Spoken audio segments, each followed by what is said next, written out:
Majubanek is a substantial gravel pass of 8.8 kilometers length that connects the N11 to the north of Langsneck Pass with the R34 near Meermal and runs along the southwest-northeast axis.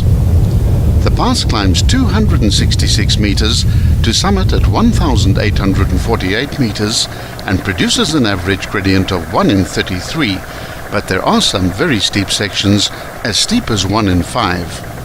We issue the usual KZN gravel pass cautionary of slippery when wet, as well as the occurrence of frequent mountain mists, which can become extremely dangerous when visibility is reduced. For this pass, as well as all gravel passes, we strongly recommend tire deflation at least down to 1.4 bar. Not only will this improve traction and thus safety, but it will also provide a more comfortable ride for you and your passengers, as well as reduce the risk of getting a puncture. Never drive faster than 60 km per hour on deflated tires.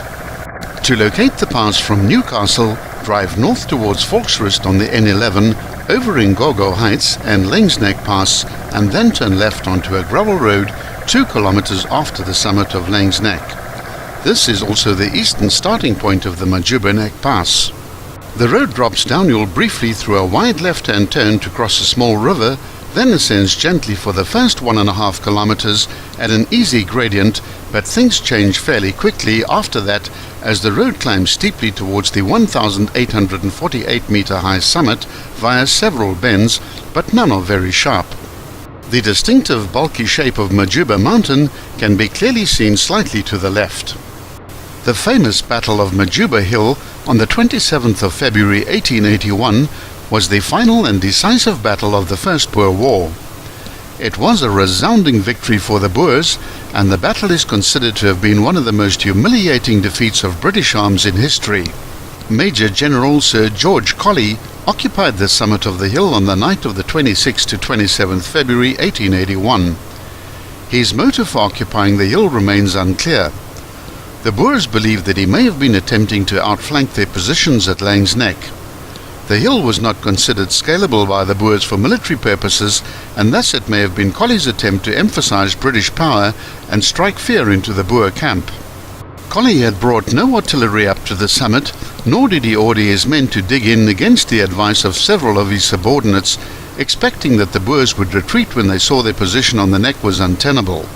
However, the Boers quickly formed a group of storming parties led by Nicholas Smith, totaling at least 450 men to attack the hill.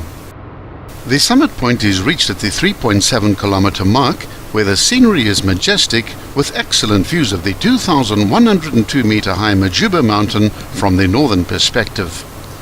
From the summit, a road leads off to the left, where access to the Majuba commemorative camping sites can be gained.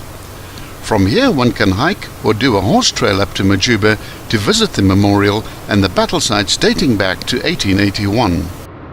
The descent on the southwestern side is considerably steeper than the ascent, and it is here that gradients of 1 in 5 will be encountered. At the 4.8 kilometer mark, a series of S-bends need to be negotiated and speed has to be reduced through the section. The road follows the course of the Ohoutspruit all the way down to the valley floor. At 4:30 in the morning the next day, the Boers commenced with their attack on Majuba Hill. Over the following hour, the Boers poured over the top of the British line and engaged the enemy at long range, refusing hand-to-hand combat action and picking off the British one by one with their better marksmanship. The Boers were able to take advantage of the scrub and long grass which covered the hill, something that the British were not trained to do. It was at this stage that British discipline began to wane and panicky troops began to desert their posts, unable to see their opponents and being given very little in the way of direction from officers.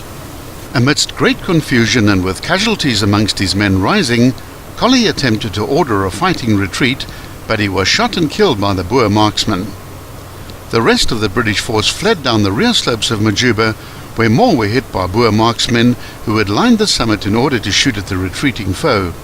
Many of the Boer soldiers were simply young boys armed with rifles, and this revelation proved to be a major blow to British prestige. The defeat led to the signing of the Pretoria Convention. The pass ends after 8.8 kilometers at an altitude of 1,582 meters near the farm La Belle Esperance. Continue for a further 36 kilometers where the road joins the R34 just to the east of Memel in the Free State.